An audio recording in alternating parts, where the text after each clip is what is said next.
Jai Jagannath. It's indeed a blessing to have with us Swami Swaroopananda Ji, the head of Chinmaya Mission worldwide. As an adolescent, Swamiji met the master of Vedanta, Swami Chinmayananda, and was hugely inspired. He was initiated into the monastic order in 1992. Since then, he has touched thousands of lives across the world, traversing countries and continents.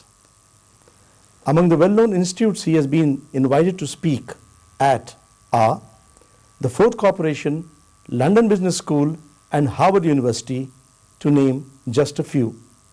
His tremendous work in bringing out the essential wisdom and underlying unity of all religions is incomparable.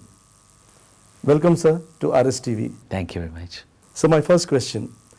Sir, tell us a little bit about your early life and your tryst with Swami Chinmayananda, which kind of transformed you completely. I wonder sometimes when this relationship between the Guru and Shishya starts.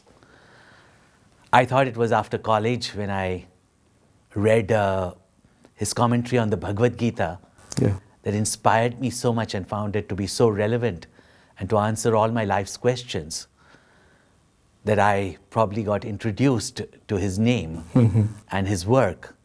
It was only after that that I got to listen to his, absolutely, as we were discussing earlier, his absolutely dynamic, energizing, wisdomful discourses, and see his work, around the world, especially from the most remote rural villages to the most profound educating universities of the world. Right. So I got definitely very inspired by him, and that was the main thing that I, looking at his work, decided to join the monastic order and join the Chinmaya Mission. But when I look back, it seems that from my very birth, he's guiding me. I was born in a, in a clinic. The doctor was an ardent devotee of Swami Chinmayananda. Oh, really? Grew up reading his books, which I had no idea that I was reading. And influenced by the values that I got out of it. My first book as a youngster that inspired me into thinking logically about what is the essence of all the teachings and religion, spirituality, etc.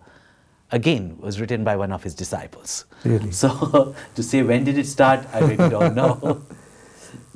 So can you share with us the moment or the moments when you first met Swamiji? I actually went to listen to his discourse, and my father insisted me to go with him. He was trying to convince a youngster, not knowing that I was already reading his commentary on the Bhagavad Gita, which I found in his office only. And he knew I was interested, but convincing a 20-year-old or 19-year-old to go and listen to a spiritual discourse, and especially when you come from India. Rather difficult. Sadhu Babas are, So I was asked to, he made me sit down. He said, I've always told you a good thing, try it out. If it's not for you, it's fine. And he told me that here's a man, there's no mumbo jumbo, there's no blind belief, there's no, no, according to him, his words, there's no nonsense. And a person who's no doubt the most eloquent orator that you will ever hear, a most wise teacher that you can hear, at the same time a very strict disciplinarian. Correct. You can hear a needle drop, if you can say, or even that you wouldn't be allowed to drop. That's how. And he said that you must listen to him. And that's how I went to listen to him for the first time. And anyone who does listen to him, it was just like such wisdom. It's just every question that I had was answered. Answered at that moment. I had the fortune of listening to Swamiji, and all I can say is that in terms of content, in terms of eloquence, in terms of expression, in terms of wisdom, he's absolutely matchless. That's true. So after being inducted into the order, how has been your journey so far? Well, I can say I used to get a very bad remark in school, when I was in school, from my kindergarten to my 4th standard. there's one bad remark I used to get, and that's not being too talkative, but too quiet. And today I speak about 18 hours a day non-stop. And that famous shloka that says, Mukam karoti vachalam pangum langayate girim.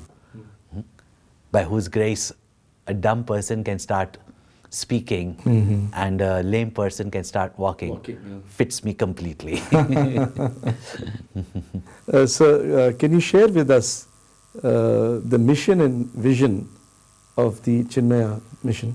Puja Gurudev Swami Chinmayananda started this whole mission with that vision that we've got such a great spiritual knowledge tradition in India. And we had become slaves for so many years. We had stopped even respecting our own tradition, knowledge system, even during his time. This is about, almost 90 years ago, when he was a kid, grew up in the modern education. As usual, we grew up not really respecting our traditions, our own heritage, our own history. And naturally then we are just trying to ape, follow, whatever we find attractive.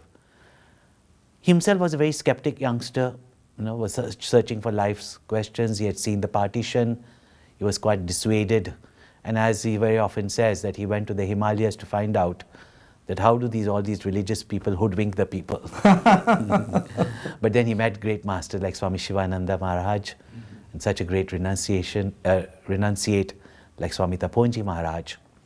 And having gained this knowledge, his heart literally bled for his country. And he's sitting on the banks of the river Ganga, thought that my people don't even know their heritage. They don't know the greatness of this knowledge. And that's how he planned this Gyan Yagyas, to take this knowledge beyond all caste, creed, limitations of qualifications. And how many people would come to the Himalayas and go through those very, very difficult austerities. So he came down from the Himalayas, and from his very first talk in Pune on 31st December 1951, he attracted thousands of people, showing to the spiritual world also. That's incredible. That people are not useless. They've not been given an opportunity.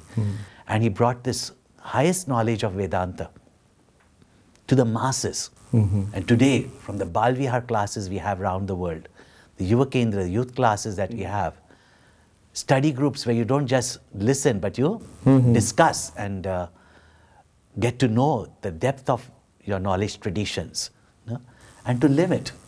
And with that, be able to serve. And that vision he brought, because Vedanta is only the knowledge that gives you the knowledge of self. And this knowledge of oneself, to see the self in the other, is that only that can bring about love, harmony, peace in the society. And at the same time, when we work with such synergy, such unity, prosperity is guaranteed. Correct. And this is so beautifully explained in the Bhagavad Gita. And therefore he carried the Bhagavad Gita to every city possible. So that we come to know that religion, spirituality, these are not things for going to the caves. As the Gita points out, it's to be learned in the marketplace of the world. Yeah, they are in the here and now. Where you face the challenges of your life. Right, daily life. And without this knowledge, even to face, even today, simple thing as parenting, which we expect would come naturally, even that has to be learned. And all these principles, ideas, philosophy, psychology that is there in our scriptures, to be able to bring it to everyone, without any distinction. That's what he did, because it's the knowledge only that really gives us the inner happiness by which we are ever ready to spread this happiness to others. So beautifully explained, sir. So beautifully explained, Swamiji. I have come to know that the Chinmaya University has been started 2 years ago with this kind of an objective or mission. So could you explain about that? Again, this is his great grand vision, knowing that children in the education system and at home also are no longer getting culture, and the pride for their knowledge, traditions, the values and the culture in which they can live those values. Started about almost 80, 90 Vidyalayas in the country in which value-based education is given. That's so important. Not just value education parallel, because most people today, values, spirituality, religion is something that you take parallelly with your so-called material life. Right. But when we can educate our children through the various subjects with the right values, Right. it integrates with their life, integrates to build their character. So such value-based schools, and therefore we started in that the vision program that not only we inculcate in our schools, but even inculcate or encourage many schools to take up these value-based programs, because that has brought the success of our school without even any extra effort. We have certain colleges also, but he had planned that we should have a university where modern education will be given so that people can fit into any profession whatsoever. But at the same time, they would get a good grounding in the knowledge of Sanskrit and our Indian knowledge traditions. You lose a language, you lose a culture. Absolutely. You lose a culture, you actually lose a certain way of thinking. Right. Yeah. Today, even the world is recognizing, if you go to the top universities in the world, they are talking about that we have created through our education system basically clones. This is their feedback to us. They're basically clones. Everybody is thinking in the same direction. Everybody's thinking alike. So when you talk about out-of-the-box thinking, today we don't just want an out-of-the-box thinking. We want disruptive thinkers. The West always likes dramatic names. So we want disruptive thinkers that will break systems today that are not working and bring such innovation into the system. Now, this way of thinking, multifaceted way of thinking, having lost the Sanskrit language, we have lost a way of thinking, really speaking. People are just talking about languages, old languages, dead languages, not usable languages. But each day in the world, we are losing so many dialects, so many languages, with which not only we lose their knowledge traditions, their culture, their psychology or their psyche itself. Having lost that, we do not even know that even now we have got such wonderful knowledge traditions, though we are almost at the brink of extinction, that we could combine that knowledge with our modern discoveries. And in modern society also we've discovered many wonderful things. We can look back in pride and say, oh, this was also there in the Mahabharata. Yeah. Precisely. But what was that thinking that brought about 5,000 years ago or 7,000 years ago much larger sciences, or deeper sciences, knowledge of management, astrology, astronomy, cosmology, architecture. We look at the architecture that still exists in our country. We don't need any other evidence to know what knowledge systems must have existed to create such feats of such beauty, art, stuff. and all that. Right. And so many of our things that are so commonly available in our culture, like home remedies. Even the simple thing that, if you have a cough and a cold, you don't need antibiotics that actually takes away your immune system. True. Yeah. How you can just make one tulsi kada. I was about to say that. Kada, and drink it up and then it's okay. And you're fine. And I still do it personally myself. And there are such remedies available. And one by one, we are destroying our forests. True. Yeah, because we don't see any value for it except to make money out of timber. We do not replant trees. Natural forests are gone. Our foliage is gone. Our herbs are gone. And if you have to save the rich heritage and sciences of the country, by which it has to be a holistic, complete. It's not just studying Ayurveda in a college and not knowing how to select a herb. Absolutely. So his vision was that we have a university where, in the modern manner, you have the Indian knowledge traditions Yeah. given. Sadly enough, we are almost at the point of extinction. Yeah? In fact, there's more appreciation in the West about this knowledge True. systems, True. but they may not, and as they have told me personally, that they do not have the mindset or the knowledge, even though they have studied Sanskrit, Yeah. to be able to understand. They say, we see the formulas and they work. They said Indians have got formulas that even a child can do the most complicated calculation with it, that computers of those times, which I'd learned in Columbia University itself, that computers of those times would take hours to calculate. But they said, we do not know how did the Indians get it.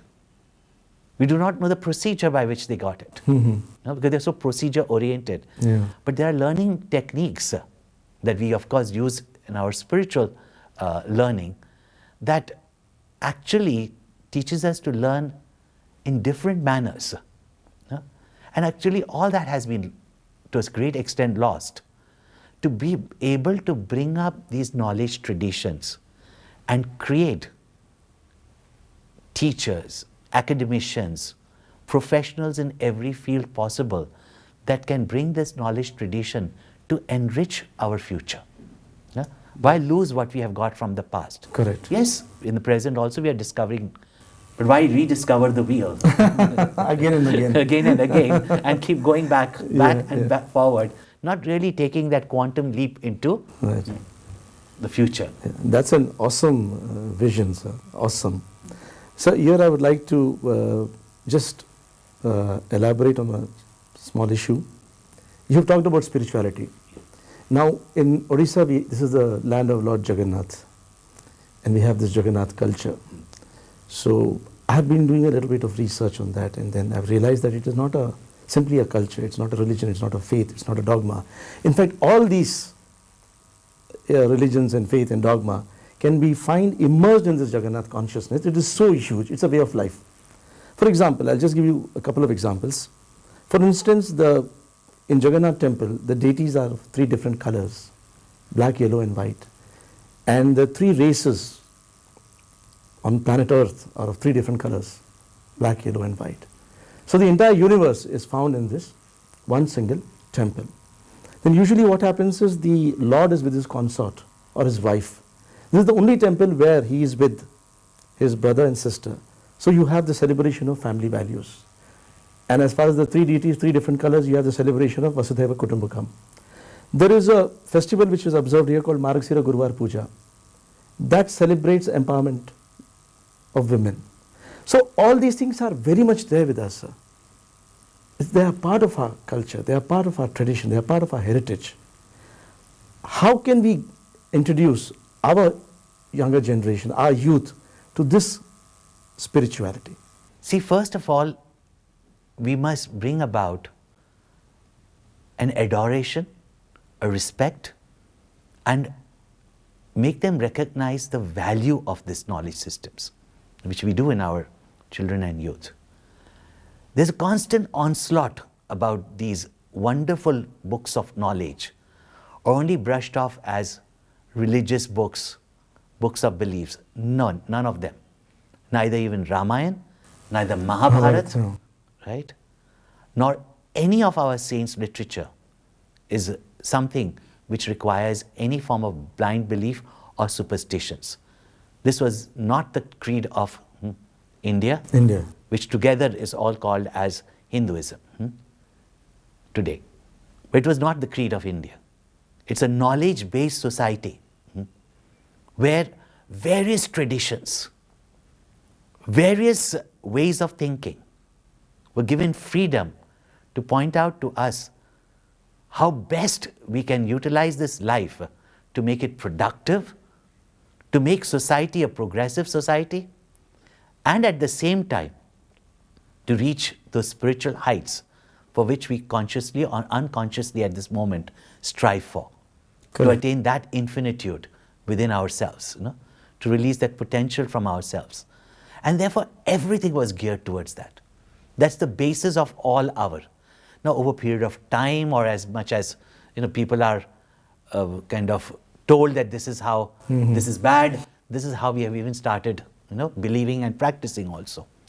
But otherwise, each of our practices are grounded in some very solid knowledge base, logic, as well as direct experience.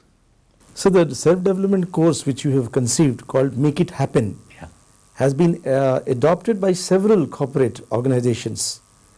So could you tell us what exactly is this Make It Happen course? See, our Puja Gurudev Swami Chinmayananda had always told us that this knowledge applies to us, as Shri Krishna has pointed out in the Bhagavad Gita, in every field of our life. But very often, people in the material world, they want some even meditation only for good health, or just supposed to give me great success.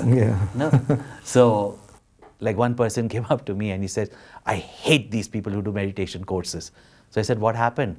He said, this man did meditation. Now he comes to the office and does meditation, and I have to do his work. So I said, actually, it's very nice. So when it comes to collecting the paycheck, tell him to continue meditating and go take the paycheck. So, to be able to understand life holistically, when and where we have to do it. So very often you'll find that even though thousands of people come, youngsters throughout the world, etc., yet the larger mass finds that, the corporate world is very different from the spiritual world. Right. Now, because of yoga and meditation, they're trying to integrate, but very often that yoga is only for looks, not even for physical health sometimes, sadly enough. No? But that yoga that unites you to your greater potential, that very often is not followed. Has yoga become a fad, or most of these things have they become a fad? Well, it's popularity, I would say. Popularity, No? More than a fad, it's popularity, and it's a good thing. Even for good health or looks also, it is effective, it is good. No? Right. So one should practice it, but it has got a higher purpose. And all we have to do is see a higher vision in what we do, and when we see that, the same amount of work that we do, like for example, if yoga can give you good health and good looks, right? If that same amount of yoga is done with a higher goal in mind, then can you imagine its effectiveness? Now take that in every field of your life. Most people are in their professions, not even to express their potential as they were trying to look out for. Very often, it is only to earn an income, right? But at the same time, besides earning our income, we put in so much effort for larger income. If only would also add to it the attitude of adding the well-being of my client, the well-being of my customer, not just the progress of my industry, but the progress of the nation itself. True. We don't have to do really anything extra. Right. The moment we have that awareness, we have that consciousness, we have that attitude, we have that sense of, I am part of the whole, Vasudhaiva Kutumbakam. When that attitude is there, what Krishna calls in the Bhagavad Gita, Karma Yoga, or this Yajna spirit, as is pointed out in the Vedas, where you do your action, you have your productivity, you express your potential and feel that you are, in a way, satisfied.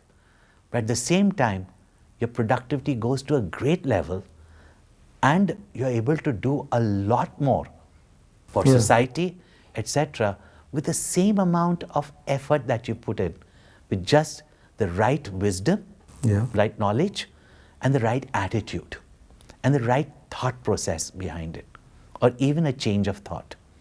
So when I was giving all the spiritual discourses, and when you're present there, there's a change of thought that takes place.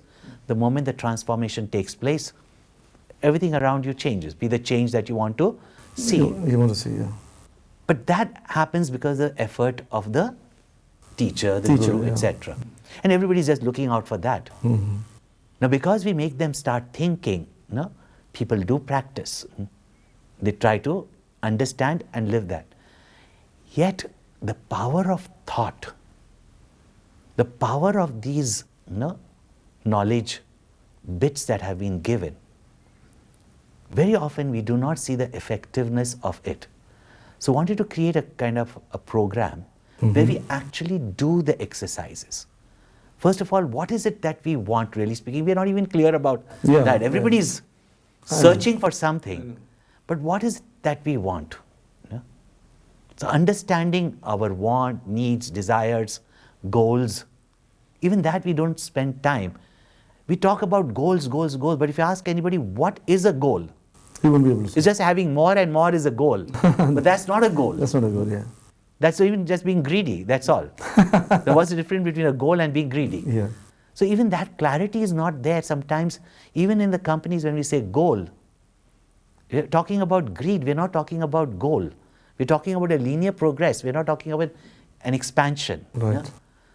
So all these wonderful formulas have been given in our books of knowledge, like Yog Vashishta, Bhagavad Gita, in the works of course, Swami Chinmayananda himself.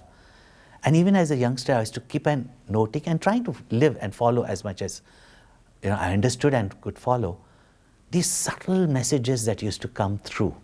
Powerful though, yet very often not grasped. I took those wonderful ideas that I learned from our Gurudev and from these great sources of knowledge that made great people the greatest. Right. That's the topic of my talks these days, are exceeding excellence. Yeah. So to do that, I bring the people together. Of course, it's an online course also. In very simple words, they do the exercises. But when I conduct these courses personally myself and train the people, and some of the ones who are training some of the largest companies in the world, may not be necessarily taking the title, make it happen, but I wanted to benefit maximum.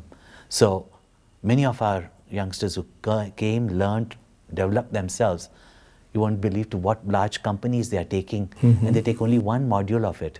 And if they're called and given millions for motivating and guiding and tutoring their companies, can you imagine how much they must be making? True. Right? Absolutely. And there are some very simple things that you just change your thought pattern and you can change your complete, not only outlook of life. It is so intriguing, sir. Could you give an example? Is it possible to give an example? Okay, I'll just give you an example of this one person who's the one who now has taken his company globally and benefiting many, many large companies.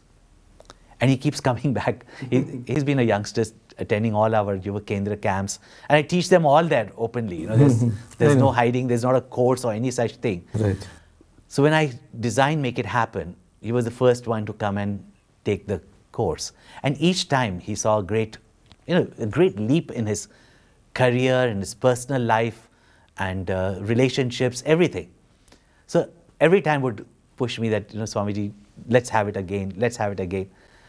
And then he decided to give up his so-called very comfortable accountant job, and where of course you could, get a very good income, but that would be that's it. Nothing beyond that. Floated his own company. Started his own company, and he was very inspired. He wanted to motivate. He started in his city. He started in his country. He's abroad, so he started in his country, and every time he would come to make his vision wider, to set higher goals for himself, right, at all levels, personal, spiritual, as well as. And finally he came up to me and he says, I have, with the previous sessions, taken my company globally. Yeah? And for him, globally meant that he finally took it to another country, 2 other cities of the world, and felt that, the goals, and every time he sets the goals, and he achieves it much better than what he even imagined in such a short time.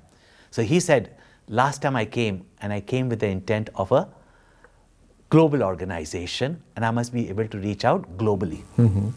Yeah? And I made him inquire, did some experiments with him,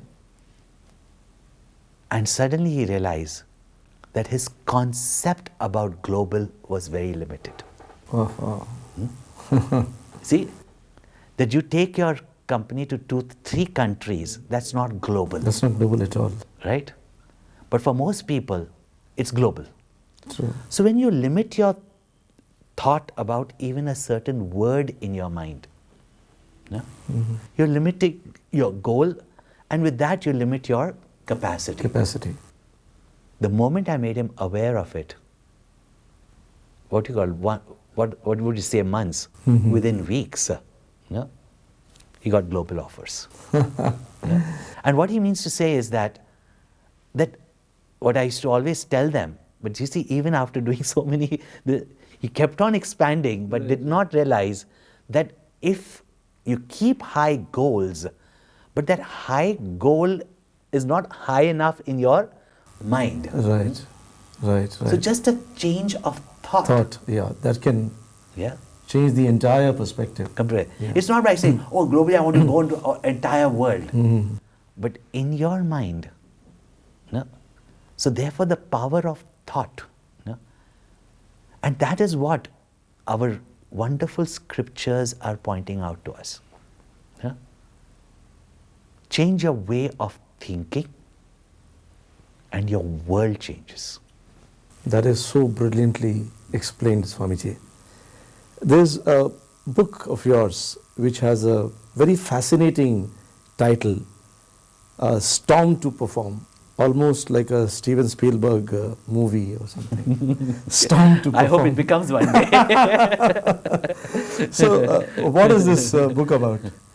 Again, seeing in this world, whether in the spiritual development or in our material development for the well-being of the world. As you can see, even how Krishna inspired Arjuna. Now, storms of life, life is not always a breeze. Yeah. Life is not always that easy. For different reasons, difficulties, problems, crises might come, or storms may come in our life. Now, there are some people who get blown away by the storm. Some people hide in the storm. But there are some, like Benjamin Franklin, go out in the storm to harness the power of the storm. Power, yes. Yeah. So, what is our attitude towards the storms of life? How we can equip ourselves to face the storms of our life, to come and you bear any storm. Like you hear people who are lost in the sea. Yeah. Very ordinary. They thought they were very ordinary. And having gone through the difficulties, when they come out of there, they've understood what has been their potential. Very often we run and escape, like even Arjuna wanted to. Escape, right. When we have a challenging situation in front of us, or we have a difficult situation, or we are hit by some crisis. And this book came about when the world was going through the Great Recession in 2008 and the crisis that hit there. And, I had motivated a lot of young people that never feel low about it. And some of them, they took it with such enthusiasm. They actually, made it during that time, as you would say. Oh, that's... No? So that's the time when I came up with this title, and to motivate and take examples of some of our youth only who made it happen.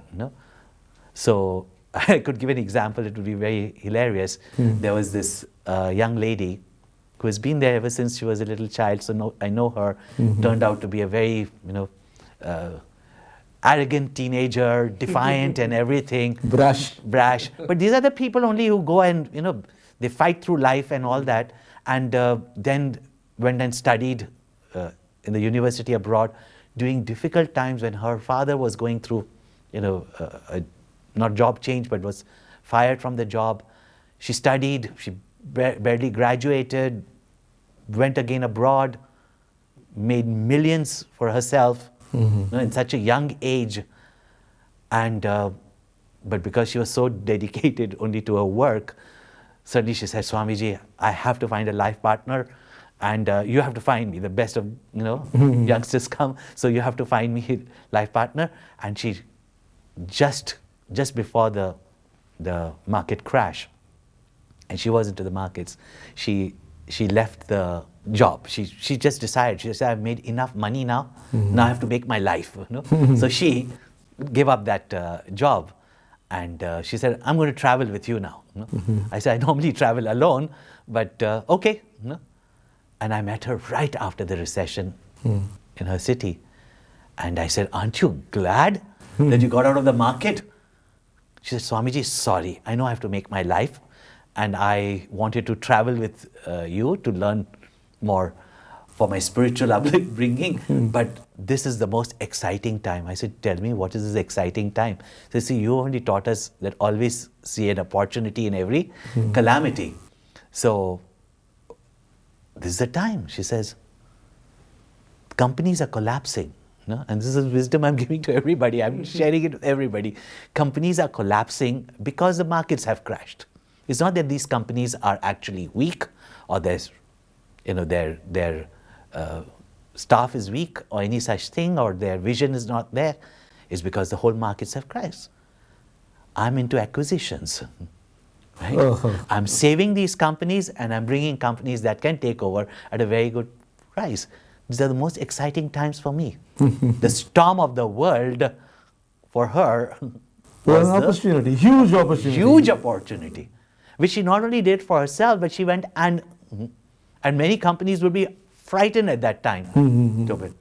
Now, can you imagine that this person who we might think is insignificant, globally, without even anybody knowing about them, did something so great? Incredible. So the whole thing is that how do we face the storms of our life? And in fact, turn them to be greater success for ourselves, develop ourselves. At the same time, having gained that knowledge, when we go into life, how can we storm to perform? I know grammatically it's a pun basically, it's a created word. That when we go in life, we don't go lethargic. As you were saying, when you met Swami Chinmayananda for the first time, every talk of his was so full of energy. It was full of such dynamism. Even in the last stages of his physical life, if you heard him, he was a roaring lion. There was not a moment of dullness. So inspired by him, that any life situation, that when we perform, we should perform like a storm. And we learned this from our epics. What tragedy hit Ayodhya? But when Ramchandra Ji went there, see how he stormed to perform. Absolutely. He didn't take that storm to feel, why this to me, why this to me? Poor me, unfair. मेरे साथ ही क्यों होता है? Every situation, every difficulty he faced, that's when you see the hero Ram. That's where you see the heroine Sita. Right. True. That way you see brotherhood Lakshman. Other, where do you really actually know who's your true friend also? True. So not to be afraid of the storms of life, but storm in life. Finally, after this hugely engaging discussion, interaction, if I can say that, could you give your words of advice to the people of Rourkela? Many of our employees, they have to face very challenging situations, tough situations. We have a small township which is like a mini India. What would be your words of advice to them? As I always inspire people from this one word, half a statement, or one verse of the Bhagavad Gita, where Krishna says, Uddhared Atmanatmanam na Atmanam avasadayet. Lift yourself by yourself. Na Atmanam avasadayet. Do not underestimate yourself. Do not underestimate your potential. Do not look down upon yourself. And only when you do not look down upon yourself, you will not look down on anybody else. Each one of us is unique. Each one has our own potential. And there is an infinite self in each and every one of us. Infinite is our potential, and each one of us, having come into this world, has our own uniqueness, our own individual potential. And when we combine that individual potential with the totality, when we contribute our individual potential for the well-being of the totality, family, society, company, city, nation, world, as our vision expands and we stop just thinking about me as a small self, alone, victim of the world, but to know that I am the very limb of the totality, of that God with thousands of hands, thousands of legs, Sahasra Shirsha Purusha. And I am as important. A worm is as important in creation as is man. I am as important as anybody else. And I can do whatever I can do. And my little contribution also goes to make the whole total gain of the world. You yourself are your best friend, as Krishna says. You yourself are your deadliest enemy. You look down upon yourself and say, what can I do? And be victim of the storms of life. Then indeed you are a victim. But if you recognize your inner greatness, and in your recognition of your greatness, you can allow others also to be great. And together, there's a lot that we can achieve. As Krishna says, Parasparam bhavayanta shreyam paramavapsyata. The word cooperation is not some business title. But when we work in the spirit of dedication, cooperation, not only for our well-being, but for the well-being of the totality. Change your vision of your limited self to a larger self and work with confidence.